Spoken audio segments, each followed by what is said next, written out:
turabagumbiriye mu izina rya Yesu, nshuti bakundwa, mukurikirana ikiganiro irembo rifunganye. Uyu n'umunsi udasanzwe, ku mazina ni Ndayizeye Jean Claude, ariko uyu munsi n'umunsi udasanzwe dufise umutumire wacu tugiye kubana mwa kino kiganiro. Reka tumusabe ababwire akazina kiwe n'uwo ariwe, kandi uyu munsi nditegura kandi namwe mitegure muraza guhembuka mwa kino kiganiro. Karibu umutumire wacu. Ego murakoze kuduha ijambo, kandi turabashimiye no kuba muduhaye akaryo ko kugira icyo tuvuze muri iki kiganiro irembo rifunganye. Amen. Twagomba kubashimira Ndayizeye Jean Claude, murakoze dutera iryo teka, Imana ibahezagire. Mwa kino kiganiro irembo rifunganye, abantu hari ico biteze kwakira uyu munsi ku bwa mwebwe batumire bacu, kubera ko hari umuntu twigeze kuganira abarambarira ngo mbega irembo rifunganye abantu bohabona inzira gute. Mbega mu irembo rifunganye iyo abantu bariko barahumva, hari ico mwiteguye kuza kubashikiriza yuko hoba hariho iyindi nzira, ko umenga harugaye, hoba hari iyindi nzira baza guhava baronka kugira ngo barengane muri iryo rembo rifunganye? Karibu. Ego murakoze ko mico kibazo, kandi ni kibazo ciza cyane. Nico cigwa nateguye uyu munsi. Ndabereka irembo ryuguruye kandi irembo ririmo ubugingo. Atari ryo mu kigo canke irembo ryo mu rugo, ariko ari irembo rishika mu bugingo budashira. Mwodufasha mukabwira akazina kanyu abagiye kubakurikirana mwa kino kiganiro? Ego murakoze, nitwa Minani Joseph, ndi umupastori wa Eglise Vivante mu ntara ya Muyinga. Murakoze, kaze rero abantu bariteguye kwakira. Nitegura ko abantu mwese muri ko murakurikirana kino kiganiro hari ico mwiteguriye kuza kwakira uno mwanya. Turahaye kaze umwongere w'ishengero rya Vivante imuyinga, Minani Joseph. Karibu kugira ngo mushikirize ico mwateguriye abantu bariko barumviriza kino kiganiro, abari mu mahanga ndetse n'abari mu gihugu cyacu cy'u Burundi. Kaze. Murakoze cyane. Ego nkuko mubivuze, iki kiganiro irembo rifunganye, nkuko mwagitanguje kandi mukaduha akaryo keza kugira ico tuvuze kuri iki cigwa kijanye ni irembo rifunganye. Abantu iyo bumvise irembo barashobora kurigereranya n'irembo ryarindi rija mu nzu, irembo ryo mu kigo canke ryo mu rugo, ariko nagomba ndakubwire ko iri rembo mwatwigishije ni irembo rija mu bugingo budashira, kuko mwadusomeye ubwa mbere mu butumwa bwiza bwanditswe na Matayo igice c'indwi ku murongo wa 13, aho havuga ngo mwihutire guca mu irembo ripfunganye, ngo kuko irembo ryagutse n'inzira y'igihamo bijana mu mahonero. Ariko mutubwira ngo irembo ripfunganye n'inzira yaga ryo rijana mu bugingo budashira, kandi ngo abaribona ni bake. Nagomba gutumirira abatwumviriza ngo babe muri abo bakeya bashobora kubona iryo rembo rijana mu bugingo budashira. Tukaba ari twagomba dusenge cyo dusoma ijambo. Mana turagushimiye kubwo uyu mugoroba mwiza. Watumye umukozi wa gutegura iki kiganiro irembo ripfunganye, kuko hari abataribona kugira ngo abakore ku maso bahumuke baribone. Nanje nzasenze nsaba ngo bane nanje mu kugurura amaso ya benshi babone irembo rijana mu bugingo budashira. Ndizeye ko bakogwa ku maso, kandi benshi bagiye gufata iryo rembo bashikira ubugingo. Ni mu izina rya Yesu tubisavye. Amen. Duca dusoma ijambo riri mu butumwa bwiza bwanditswe na Yohana, igice c'icumi, tuza guhera ku murongo w'indwi kugira ngo twugurure neza rya rembo umuntu wese ashobore kwinjira. Dusomye ijambo ry'Imana kuko ariko kuri konyene kuzuye. Reka dusome. Nuko Yesu yongera kubabwira ati, nukuri ndababwire, ni jewe rembo ry'intama. Abanyitangiye imbere bose bari bisuma n'abambuzi, ariko intama ntizabumviye. Umurongo w'icenda. Ni jewe rembo, kandi ushika mu rugo wese aciye muri jewe arakizwa, agataha agaturuka akaronka icanya. Amen. Nagomba mbwire abariko baratwumviriza yuko Yesu Kristo ari we rembo umukozi w'Imana yamaze igihe kirekire atubwira. Si irembo ryo mu kigo canke mu rugo, ni irembo ariko ripfunganye. irembo kugira ngo uricemwo bisaba kubanza gutura. Ntushobora kwikorera protaye ngo uce mw'iryo rembo, ntushobora kwikorera akabati ngo uce muri iryo rembo, ntushobora kwikorera imeza ngo uce muri iryo rembo. Ariko kugira ngo uce muri iryo rembo bisaba ngo ture ubone kuri kwigwamo kuko ari irembo ripfunganye. Bene data muriko muradukurikirana ukaba wumva ko ukozwe ku mutima wo kurikirana iryo rembo ripfunganye, tura kaboregwe, tura ishari, tura inzigo, tura ubusambanyi, tura urwanko, kuko ivyo byose ntibishobora gucayo. Kiretse gusa iyo umuntu atuye akegera iryo rembo akaricamwo yasize ibindi bimeze nk'imizigo yahora yikorera. Aho rero aca aseruka mu bugingo budashira. Nubwo ndiko ndavuga umenga abantu bo kumva ndiko ndizagira, ngomba ndababwira ikintu kimwe mu gitahure. Hariho umunsi muzogira inyota yo kumva umuntu ababwira iri rembo. Hariho umunsi muzorirondera bikabagora kuribona. Reka dusome Bibiliya itubwire ingene bizoshika abantu bagirengagije bakarinyotegwa, hanyuma wewe ugirirwa ibakwe winjire umwanya ukiriho. Reka tuce dusoma nanone mu butumwa bwiza bwanditswe na Luka igice ca 13 duhereye ku murongo wa 24. Reka dusome twese. Nimushishikare guca mw'irembo ripfunganye. Ndababwira yuko benshi bazogomba kuricamwo ntibibashobokere. Amen. Benshi bazogomba kuricamwo ntibibashobokere.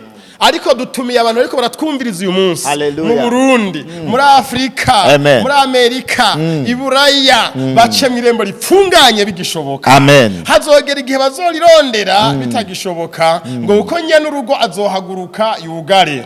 Mbere usomye hepfo ku murongo 25 haca hatubwira ngo bazododora bari hanze ngo ababwire ngo sinigeze mbamenya sinze niyo muvuye. Nagomba ndaguhe kaze uri kuratwumviriza winjire bigishoboka. Urashobora kuvuga ngo iyo ni inkuru. Reka ndaguha akarorero. Abo kuri Nowa Imana aramubwiye ati umwuzure ugiye gutera, bwira abantu mubaze ubwato muhungiremwo umwuzure. Abantu bavyumva baramubwira ati we washaje nabi, mbere wasaze. Ni nkuko Nowa bariko baranyumva bashobora kwibaza ko nasaze canke nashaje nabi nka Nowa.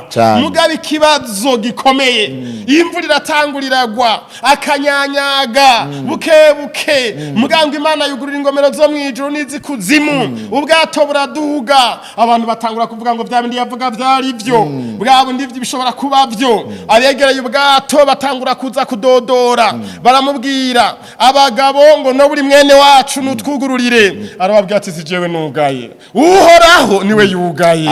Abakobwa bakaza n'abagore ati Nowa uri musaza wanje ndakwinginze unyugururire. Arababwira ati rega sijewe nugaye, n'Uhoraho yugaye. Mwene data uri kuratwumviriza uyu munsi, hariho umunsi uzokwipfudira irembo ripfunganye bitagikunda. Ariko nagomba ndakurarikire kwinjira uyu munsi. Ejo hoho ntihahera, ejo ntuzokwicuze, ntuzovuge ngo iyo menya. Karibu winjire. Ubwato bumaze kuzura kandi amazi akabuduza, abari mw'isi bagasoma nturi, hakarokoka binjiye bo mu muryango wa Nowa gusa. Abandi bose baravuze tiyo tumenya tukumva igihe kikiriho. None wewe urindiriye ryahari, urindiriye rukuzurireko, urindiriye ngo irembo ryugagwe, urindiriye ngo bigende gute? Yesu avuga neza ngo ni jewe rembo ry'ubugingo, ni jewe rembo rifunganye, ni jewe rembo riserura mu bugingo. Avuga ngo uwinjira wese arakizwa. Gukizwa bitanga gukira. Iyo winjiye urakira ingwara, iyo winjiye urakira kaboregwe, iyo winjiye urakira ubusambanyi, iyo winjiye urakira inzigo, iyo winjiye urakira ubwicanyi, iyo winjiye urakira. Ikindi avuga ngo umuntu araturuka akagenda amahoro agataha yandi. Bisigura ngo iyo utari muri iryo rembo urashobora gusohoka ugahura n'abapfumu, ugahura n'abarozi, ugahura n'amajini, ugahura n'imizimu, ugahura n'ibindi ibyo byose bigashobora kuyongobeza ubuzima bwawe. Mugabe uri muri iryo rembo uturuka amahoro ukagenda amahoro ukagaruka yandi. kandi niryo zina ryonyene. Iryo rembo ni rimwe. Hariho ayandi mazina abantu bababwira, abantu basengamwo, no kwirirwa ndadondora. Mugabo ayo mazina yose Yesu avuga ngo abanyitangiye imbere babaye abasuma n'abambuzi. Ayo mazina yose ndatangaje ku mugaragaro. Ayabasuma n'abambuzi. Irembo rishika mu bugingo ni rimwe. Yesu Kristo wenyine. Asante. Wewe uri kuratwumviriza, ndaguhaye ikaze winjire muri iryo rembo.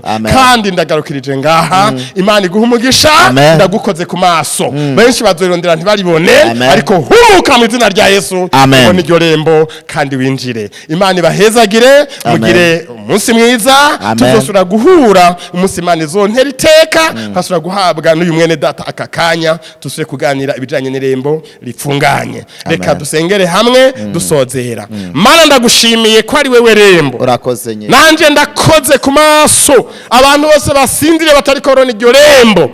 Utwumviriza wese ndamukanguye aribone kandi ashobore kwinjira ashike mu bugingo budashira. Urakoze ko ivyo dusavye byumvise kandi biduhaye, tubigushimira mu izina rya Yesu. Amen.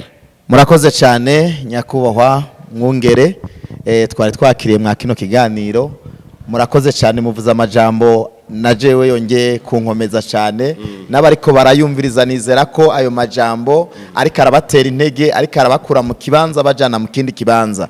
Rero nyakubahwa Mwungere, nizera ko abariko baradukurikirana, hari abari mu Burundi, hari abari mu bindi bihugu, hari abakeneye kwakira umwami Yesu nk'umwami n'umukiza wabo mu bugingo bwabo mwuno mwanya, kuko mwavuze ko kari we rembo. Rero hari abagomba kumwakira bariko barakurikirana kiganiro. Sinzi ico mwobabwira kano kanya abagomba kumwakira, ko mwobatuza mwa kino kiganiro nyene kugira ngo bakire bariko baradukurikirana. Turaza kuhava tujana nabo mu majambo bahava bababwira yo kwakira Yesu nk'umwami n'umukiza. Karibu Mwungere. Murakoze kumpa aka karyo kandi ko kwakiriza abizeye Yesu. Amen. Kuko ijambo ryatubwiye ngo benshi bazurondera iryo rembo baribure. Amen. Wewe rero uri kuratwumviriza, nagomba ndagusabe ngo upfukame. Amen. Aho nyene uri, ari imbere y'igitanda, ari imbere y'imbabura, ari mu gikoni, ugara amaso yawe usubiremwe aya majambo dufatikanye gusenga. Ubwo nyene uzohejeje kwinjira muri iryo rembo, kandi herezo ryawe uzoseruka mu bugingo budashira. Ugaye amaso uvuga ati mwami Yesu, ndagushimiye uyu mugoroba mwiza, ndihanye ivyaha byanje byose, ndakwakiriye mu mutima nk'umwami n'umukiza w'ubugingo bwanje. Futa izina ryanje mu gitabo cy'imanza, unyandike mu gitabo cy'ubugingo, kandi unyogesha hera nk'uko sheregi yera. Urakoze kuko umpariye kandi umbabariye. Ibyo nsabye ndizeye ko bimpaye kandi ndavyakiriye mu izina rya Yesu. Amen. Tayari wamaze gukizwa, wasubiyemwe aya majambo. Imana iguhezagire. Murakoze cyane Mwungere, kano kanya mwatwemereye, mwahevye byinshi, ndazi ko muba mufise ibikorwa byinshi bibafatira, ariko turabashimiye cyane kuba mwemeye kuza mwa kino kiganiro irembo rifunganye. Sinzi ubundi munsi twongeye kubatumira, muratwemereye ko muzoza kubwira abantu kuko bafise inzara n'inyota, kuko nimwageza ngaha gusa bazoguma bafise inyota. Timbe wa muntu yaca hajya hanu mwa cya kiganiro yogaruka. Muratwemereye nitwongera kubatumira ko muzoza mwa kino kiganiro. Ahubwo je nagomba ndabashimire cyane iri teka muduteye kuduha kakaryo ko kuvuga ubu butumwa bwiza. Kuko ari yo mpano yacu kandi naco twiyemeje. Ahubwo jewe nubwo mwoba muntebeje yavyo kunda nejo mukanyongera no bandanya. Imana ibahezagire, umwanya wose muduhamagara tuzobitaba kandi tunezerewe. Murakoze cyane nshuti bakundwa, mwariko murakurikirana kino kiganiro. Twari kumwe n'umwungere w'ishengero rya Vivante Imuyinga, Minani Joseph nkuko yakabivuze. Rero murakoze cyane abariko bakurikirana kino kiganiro, kandi murumvise ko yongeye kudutera iteka nitwongera kumutumira kazogaruka mwa kino kiganiro. Imana ibahezagire kandi bahumugisha. Murakoze. Shalom, shalom, shalom. Amen. Murakoze. Amen.